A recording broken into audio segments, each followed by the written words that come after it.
देशाचे माजी पंतप्रधान डॉक्टर मनमोहन सिंग यांनी वयाच्या 92व्या वर्षी अखेरचा श्वास घेतलाय। दिल्लीमधल्या एम्स रुग्णालयात त्यांच्यावर उपचार सुरू होते आणि त्याच दरम्यान त्यांचं निधन झालंय। मनमोहन सिंग यांच्या जाण्यानं राजकीय वर्तुळात कधीही भरून न निघणारी पोकळी आता निर्माण झालेली आहे। पंतप्रधान नरेंद्र मोदींनी ट्विट करत शोक व्यक्त केलाय। जागतिक दर्जाचा अर्थतज्ञ तसंच एक सरळ साधं व्यक्तिमत्व आपल्यातनं गेल्याच्या प्रतिक्रिया अनेक दिग्गजांनी दिलेल्या आहेत।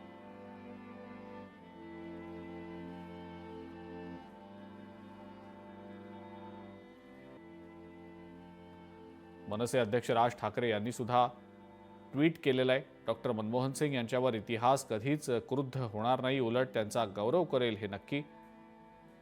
मनमोहन सिंग यांनी न बोलता शांतपणे जे करून दाखवलं ते अनेकांना बोलून सुद्धा करून दाखवता आलेलं नाही।